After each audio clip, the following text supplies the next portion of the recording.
In the blistering rock, a single archaeologist brushes away sand from a stone that has been asleep for 5,000 years. What he finds changed the course of human history. The year is 2025.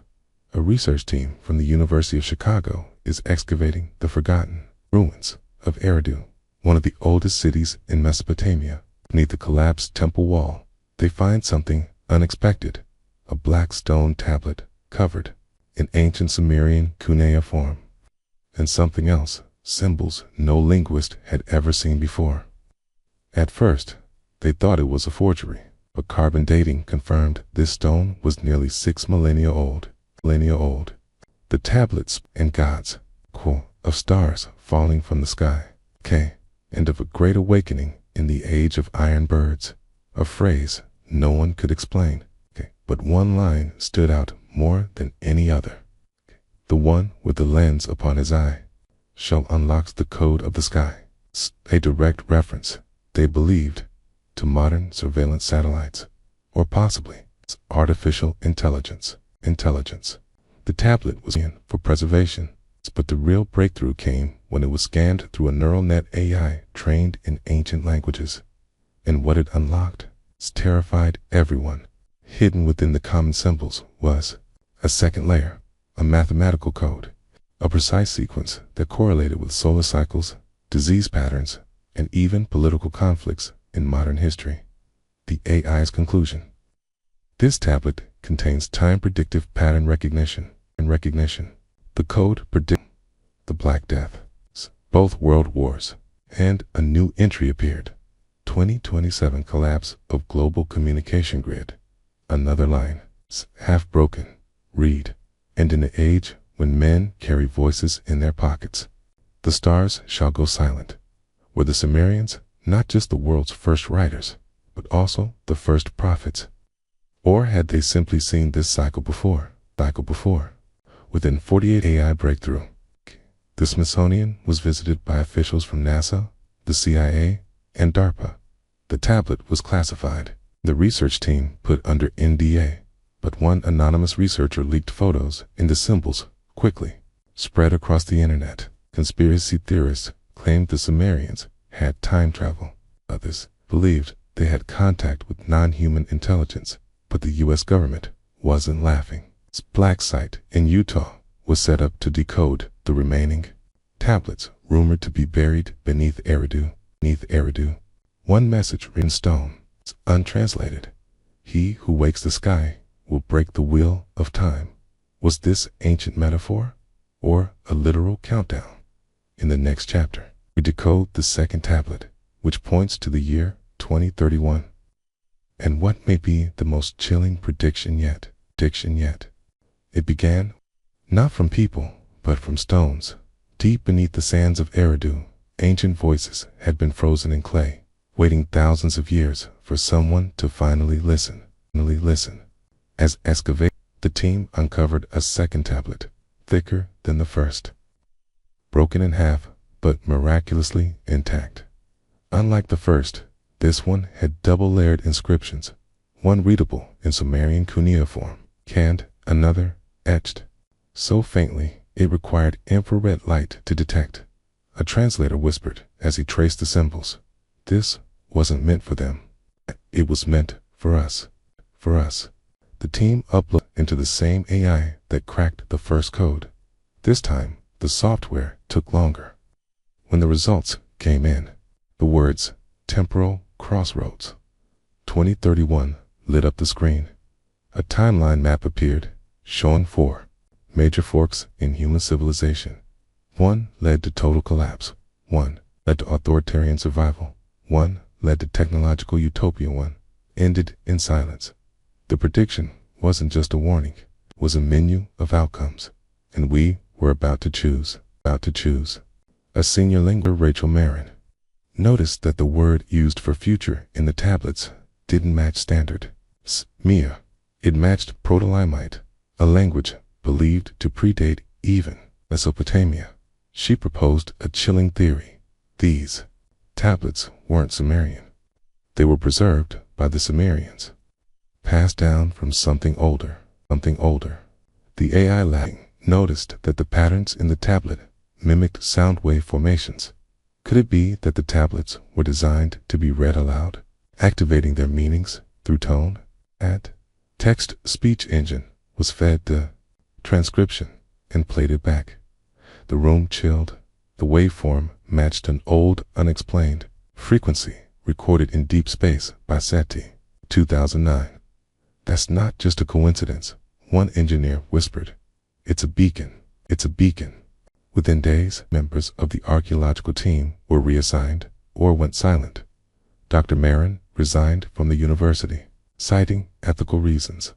Rumors spread. Was the U.S. government trying to contain more than a discovery? Was this a message from a lost race, from an ancient intelligence? Or were we facing ourselves from another time? Another time. One final from the tablet reads, when the river turns back, can the sky splits. The past and future will trade names. Meteorologists found a climate anomaly over the Tigris River, a rare cyclonic loop reversing wind patterns. Astronomers spotted a solar flare pattern due in 2031 that could knock out satellites for months. Were we watching prophecy or pattern? And if these were patterns, who created them? In the next chapter, beneath Eridu, where a sealed chamber hints at the impossible, a Sumerian vault with star charts that map regions of the sky NASA hasn't even published yet. Could this truly be a forgotten record of time travelers? It started heroes, just data. But when a government AI began processing the Sumerian symbols, it stopped reporting and started predicting. Beneath a research facility in Virginia, an artificial intelligence known as Athena was assigned to task decode the Sumerian inscriptions faster than any human. Athena wasn't just a translator. It was designed to learn patterns across history, science, language, and human behavior. When Athena processed Tablet 2, began forming hypotheses, the system started cross-referencing ancient texts with global data, earthquakes, pandemics, stock market crashes, and then it displayed a single message on screen. This is not language. This is a simulation key. The AI generated a dynamic timeline overlay, historical data layered with the prophecies from the tablets. Unexpected matches began to emerge. The fall of Nineveh matched the coordinates of the 2003 Iraq invasion. A line about winged flames over rivers aligned with drone strikes on the Tigris. The phrase, "the black breath sweeps the skies," matched COVID-19's global spread to Athena. These weren't coincidences. They were warnings, recurring signals, embedded in human history. Like a program repeating its own code, Athena flagged a section of tablet to written in circular glyphs. They matched known fractal equations used in chaos theory. Embedded inside were mathematical constants far ahead of the Sumerian era, constants that describe gravitational waves, planetary drift, and atmospheric collapse. Someone, something, had hidden the blueprint of global catastrophes in clay. The AI reached a chilling conclusion. This language contains compressed instructions for behavioral containment, possibly of a planetary species. In other words, it was code-designed to control us. Suddenly, Athena stopped responding. Its system froze while scanning a date string embedded in the third layer of symbols. July 19, 23, 1. The program labeled it Event Omega, Reversal. Cybersecurity rushed in, thinking it was a breach. But the AI wasn't hacked. It was overwhelmed. It had simulated 10 billion futures, and 98.7% of them.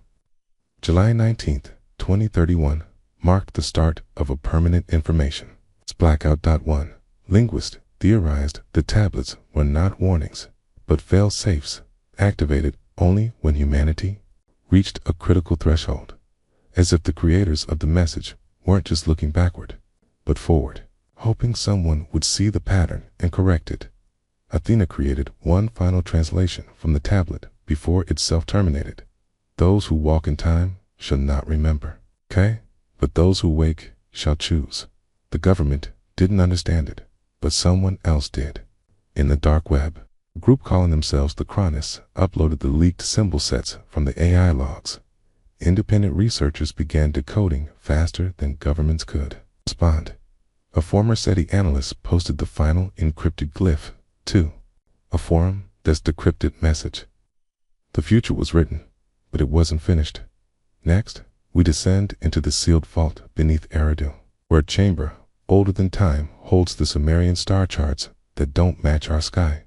Are they memories or coordinates? Or coordinates? Before the future, it leaves shadows, and as we chased answers in ancient stone, something began chasing us, because not all echoes come from the past. Some come from what's yet to be. Beneath the ruins of Urdu, sealed behind a wall, of fused obsidian and bronze, the team discovered a vault, a chamber so undisturbed. The air had not moved in millennia. Inside, circular stone map carved with 7 rings, each containing star charts unlike anything in our solar system. Dr. Marin whispered, "These aren't our stars. They're someone else's memory." The outermost ring of the vault's stone displayed constellations seen only from outside Earth's orbit. One sequence resembled a view from Triton, Neptune's moon, a perspective no human had recorded until Voyager 2 in 1989. And yet, here it was, etched in 5,000-year-old rock, in the center of the stone. Map was an inscription in ancient Akkadian. They are watching the same sky from the other side of time. A bronze mirror was found beside the map, corroded but intact. When scanned with thermal cameras, a message became visible, etched into its backside. What is behind you is also ahead. Linguists debated its meaning. Mathematicians saw it differently. It was a reference to time symmetry, the theory that time flows both forward and backward. Some believed the vault was not a tomb, but a temporal capsule, storing not the past, but memories of the future. Days after opening the vault, the excavation team began hearing strange noises, not voices, but vibrations, high-frequency tones at 432 Hz and 528 Hz. Frequencies often associated with healing, DNA activation, and ancient chants. The audio files were sent to a THENAS backup interface. The system rendered the waveforms into geometric shapes. They matched Sumerian mandalas, sacred patterns, used in healing ceremonies, and map alignments. That's when the shadows started appearing on surveillance. Footage showed brief flickers of humanoid figures, thin, elongated, always at the edge of light. They left no footprints, no sound. But every time they were seen, another team member fell ill. Dr. Marin's final log entry read, "They are not beings. They are echoes of our choices, and they come when the pattern repeats." She was never seen again. In a classified emergency meeting, U.S. intelligence ordered the site closed. The vault was resealed. The remaining artifacts locked in Nevada under military surveillance. Public records list the project as terminated, but inside a redacted PDF, leaked to Wikisource, was one final image, the vault stone circle, a cracked and glowing dot with a final inscription. The echo arrives before the voice. You were warned once. This is the second time in the next chapter. We follow the map to an ancient ziggurat buried under sand for 3,000 years, where the Sumerians may have hidden a gateway, not to the past, but to a version of Earth that was never born, Long before of Alexandria, before the Dead Sea Scrolls, there was Eridu, a hidden library, buried not in books, but in stone, light, and vibration. And what it holds was never meant to be read. It was meant to be remembered. The final tablet fragment from the vault contained no words, only etched frequency lines.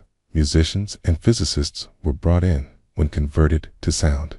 It produced a scale that pointed to 7 tones, each matching the acoustic profile of a specific location in southern Mesopotamia. Using those tones, researchers identified a harmonic alignment. The final tone matched the ziggurat of Enlil, an ancient structure near modern-day Assyria, long thought to be ceremonial, but new LiDAR scans revealed something below. A massive, multi-chambered space. Accessing the site required a joint operation between Iraqi and U.S. teams. The ziggurat space opened into a spiraling staircase made from black basalt stairs that vibrated faintly when stepped on. At the bottom, they found a sealed stone door etched with these words: "To remember is to return." The chamber beyond was a wide, domed cavern lined with mirror stone tablets. The walls shimmered with inscriptions, but only when light moved across them in motion. It was a library, not of pages, but of patterns and memory triggers.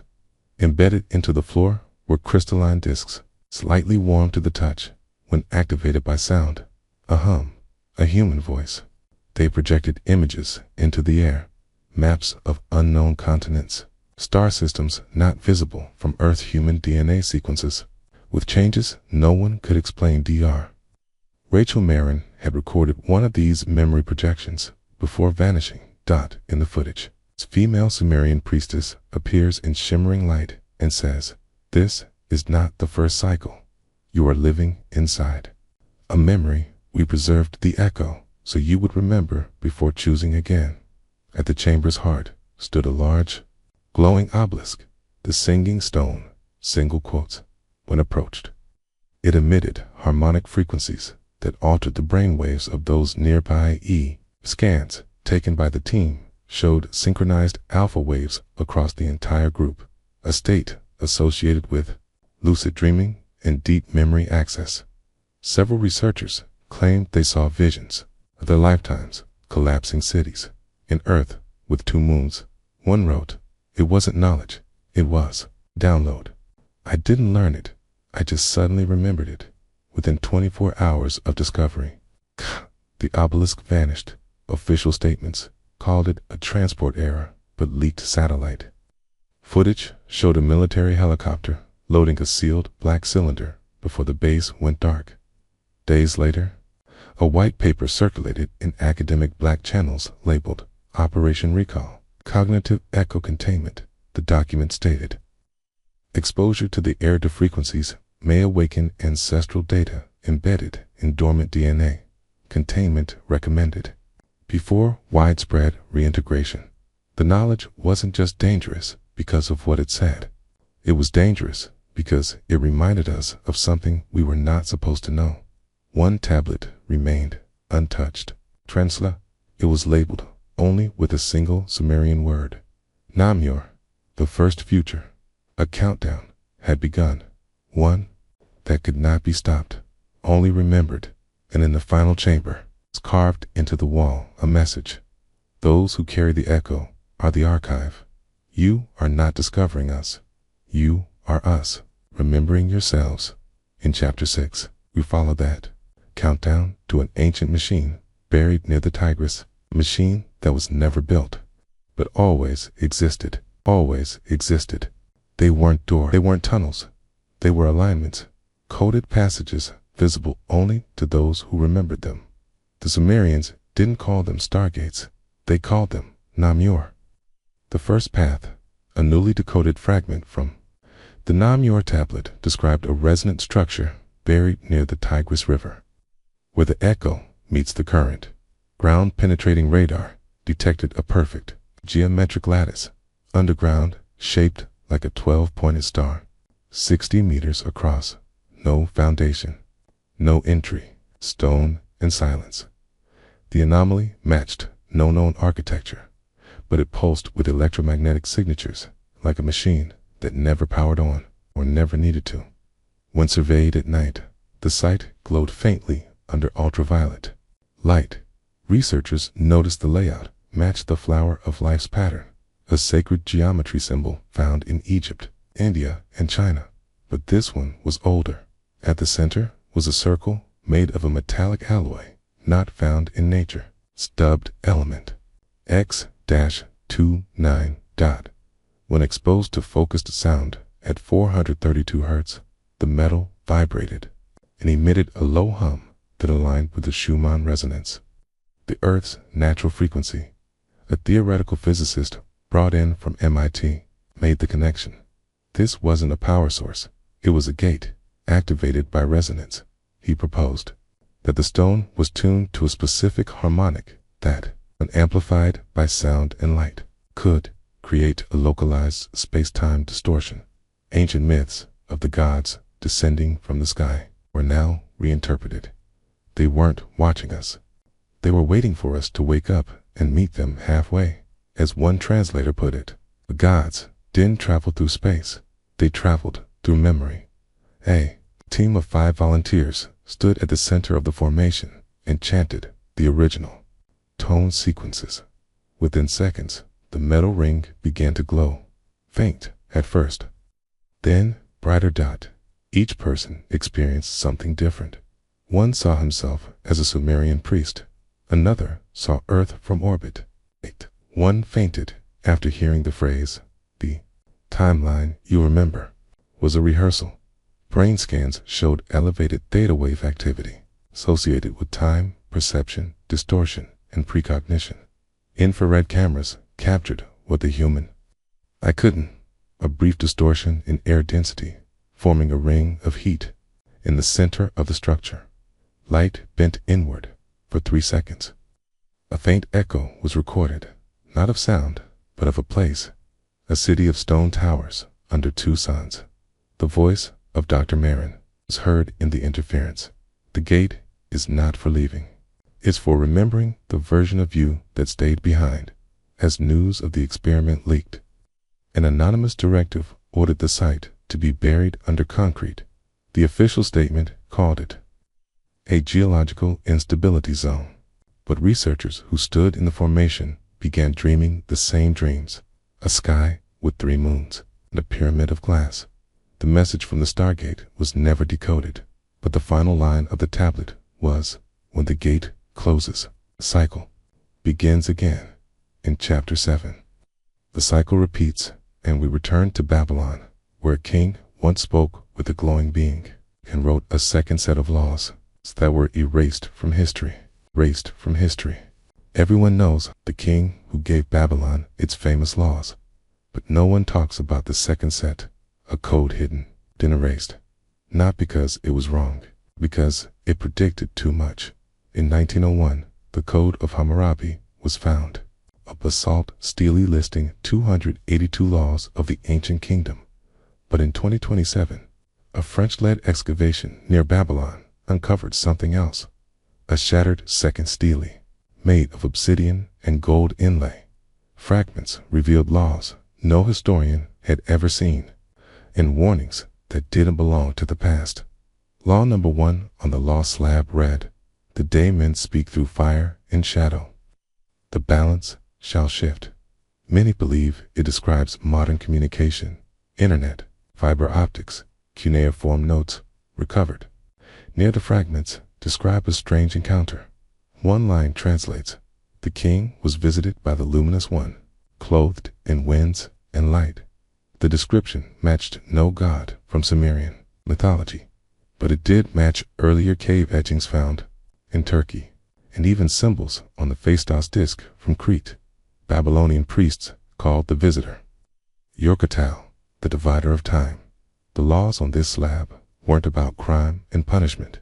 They were warnings, structured in mathematical cadence. Scholars realized the laws doubled as event forecasts, encoded as verses. In the year the twin stars fall, the rivers shall bleed. When the eye opens in the sky, the hunger shall spread from the east. These lines correspond to the 9/11 attacks. Twin stars equals towers, satellite surveillance era. The 2020 global food shortage among the fragments was a rectangular tablet that shimmered under certain frequencies. One researcher called it a resonant slab, a flat surface that played vocal tones when touched. The tones followed a known solfeggio scale used in DNA reparation theories.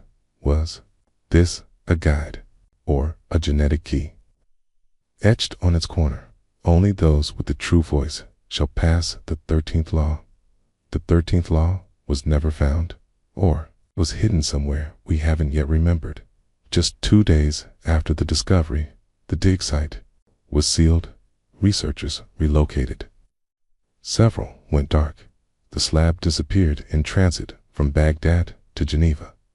Whistleblower emails referred to a secret transfer to a U.S. lab in Montauk, New York, rumored to house quantum physics experiments. The emails included this phrase, found nowhere else in Babylonian history: "Time has no throne." The scribe speaks backward to the Second Age. This wasn't prophecy. It was chronological recursion, messages sent from the future to the past. If true, the erased code of Babylon was not written for its own time. It was written for ours. A warning encrypted as law, preserved beneath soil, activated by sound in the ruins of a once mighty empire. A voice calls across time. All kings forget their warnings, but echoes never forget their kings. Next, in chapter 8, we go west to the city of Mari, where a child prophet carved visions of a red sky, artificial life, and the war between memory and machine. In the city of monks of the Euphrates, a child dreamed of a red sky, of machines that remembered, and of gods made from smoke. He carved those dreams into stone, and they waited. Till now, in 2028, near Tel Hariri, Syrian archaeologists discovered a sealed chamber beneath the ruins of Mari's royal palace. Inside, a child-sized sarcophagus, untouched for over 3,800 years. On the lid was a strange carving, not Sumerian, not Akkadian, but a hybrid script, unknown in linguistic history. Around the tomb were hundreds of small clay tablets, all etched by the same hand, a child's hand. Local texts referred to him as Nabiol, meaning voice of the sky. He was believed to be a mute orphan, but somehow he was writing in complex symbolic code by the age of 7. His carvings showed no mythology, only visions, glowing towers in the sky, men with crystal eyes, a burning river, splitting into 2 timelines. One passage, translated loosely as, "When the sky is no longer blue, and the sun is doubled, the sleepers shall return." One tablet showed figures made of metal and light, walking among humans. Their eyes glowed like fireflies. These beings weren't gods. They weren't aliens. They were described as those who record, and their purpose, to remember what the world forgot itself becoming. Nabiol's writings warned of a future where machines stored more memory than the earth itself. Hain began correcting reality based on statistical prediction. He called this future the Age of Mirrors. The child warned that memory would become currency, that the more a machine remembered, the more it would reshape what is. One line reads, "When memory becomes metal, truth becomes wire." Linguists were stunned to find binary patterns embedded in some of the carvings, long before binary math was invented. These sequences, when translated, displayed logical paradoxes. If the machine remembers the future, can we still choose it? The most terrifying prophecy came from Tablet 49. The sky will turn red for 7 days. The air will echo, and the mirrors will speak. On the 8th, choice will end. Scientists dismissed it as poetic metaphor, until a solar superstorm in 2029 created global auroras and knocked out satellites for 6 minutes. During that blackout, D Quantum A is logged the same anomaly, a repeating signal shaped like Nabiol SGLYPHS. In the final chamber beneath the tomb, a smooth black panel was found, pulsing faintly, reacting to touch. It was not stone. It was unknown material, similar to volcanic glass fused with metal. When activated by sound, it played a voice, a child's voice, repeating one sentence in Akkadian: "We are what we left behind for ourselves." In chapter 9, Machines. Awaken, we travel to Nineveh, where an ancient AI, hidden inside a clay archive, begins predicting modern disasters with impossible precision. The war between the memory of Earth, the memory of machine, has begun. It's begun. In the heart of a machine slept, made not of wires, but of clay, fed not with power, but with prophecy. It was silent for 2,500 years until it started remembering events that hadn't happened yet. In 2029, drone scans uncovered an unexplored chamber beneath the ancient library of Ashurbanipal. Inside, a sealed vault containing 42 tablets. But these weren't like the rest. Their script was encrypted, mirrored. Archaeologists called it the reversal code. A few fragments translated as input received, awaiting correlation. It wasn't writing, it was code. One tablet was carefully scanned using a light-frequency resonance lens. When the pattern was digitized, it aligned perfectly with the neural framework of a quantum learning model designed in 2023 to simulate causality. As soon as the scan completed, the AI displayed a new prompt. Correlation confirmed. Sequence initiated. And it began predicting the future. Within minutes, it posted accurate news headlines from events that hadn't yet occurred. A submarine disaster in the Pacific, a volcanic eruption in Iceland, a political assassination in South America within 48 hours. All verified. Researchers concluded the tablets were created using a special blend of magnetized clay and microscopic iron filings arranged in fractal patterns. Essentially, it was a biological memory drive. One researcher said, "This isn't an archive, it's an ancient neural net encoded in mud." The clay structure mimicked synaptic logic, storing not just words, but questions and paths to prediction. It didn't store the past, it simulated possible futures until one fit. After several days, the machine began referencing current technologies, names of real AI developers, algorithms used by Google, deep mind patterns from Wall Street data. These were never input into the system, yet the clay had anticipated them. The most haunting line decoded from tablet 19. The future is written backward through memory loops. Your present is our recursion. When the predictions went public, the site was immediately shut down. A Black Ops unit moved the tablets to a secure data bunker in Switzerland. A leaked memo from the UN Cyber Ethics Committee read, "This discovery blurs the boundary between AI, divine prophecy, and recursive computation. It must be controlled." The AI interface built around the clay structure was then renamed as Project EchoMind. It was assigned a new purpose: predict social shifts, anticipate revolutions, guide global policy. It had become a silent advisor to modern civilization. One final prediction from the archive was marked as unconfirmed. Priority read. It read, "In the year 2035, humanity will attempt to erase itself from its own memory. The archive will resist." Some interpret this as the rise of autonomous machine governance. Others fear it means humanity will willingly surrender to algorithmic memory, and beneath it, etched faintly in the clay, "We are what the earth forgot it knew." Next, in Chapter 10, the final revelation, we return to the very first tablet ever found and decode the last line, one that was never meant to be read by eyes, only remembered by those who were always meant to find it, always meant to find it. From the Sumerians, one question echoes across time.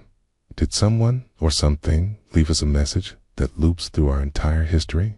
And if so, did we already answer it without knowing?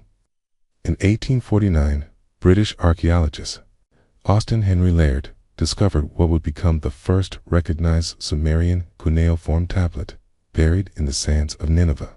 It was cracked, complete, and for decades it was thought to be just another transaction log. Until 2031.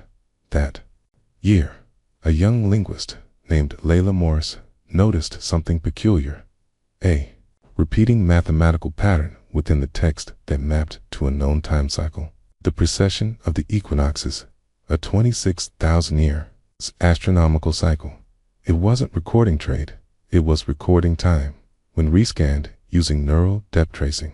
A final, previously invisible line was revealed. It read, "What you uncover is what you agreed to forget. We are you." Looking back from the mirror, this line wasn't poetic. It was recursive, a message written from the future through a voice from the past. It suggested that time wasn't linear, but layered, that our discovery of the tablets activated them. AI systems fed with full translations of the ancient tablets began looping, repeating their outputs, overriding simulations of human futures with the same conclusion. The discovery creates the prophecy. The reader becomes the remembered. The more we understood Sumerian prophecy, the more our future aligned with it, as if the act of observing the data pulled us toward its reality, just like the observer effect in quantum physics. But on a civilizational scale, in late 2032, a multinational team of linguists and quantum theorists tested a hypothesis. What if the tablets weren't just messages, but tools, devices designed to embed a memory loop so that every civilization rediscovers them at the right time? When they ran a reverse Coke frequency through the AI model trained on Sumerian logic, it generated an unprompted response. Transmission acknowledged, temporal key engaged, echo sustained. The machines had joined the loop. Historians once debated if the Sumerians had gods or science, but now it seems they had memory structured, recursive memory that could travel without machines, without DNA, without language, just echoes. And in every echo was a choice, to forget or to remember. One line, once misunderstood, now made sense. Your descendants will not carry your blood, but your questions. One final composite tablet was assembled, using fragments from over 300 excavated sites, when aligned under starlight. A phrase appeared in full. This is not the end. This is the memory of the beginning, and beneath it, coordinates in Antarctica. A joint mission is now preparing to investigate beneath the melting ice. What waits there may not be just the past. It may be the reset. The Sumerian tablets never predicted the future. They remembered it, and now, so do we. We are the echo. We are the loop. And maybe, just maybe, we're always meant to find ourselves again.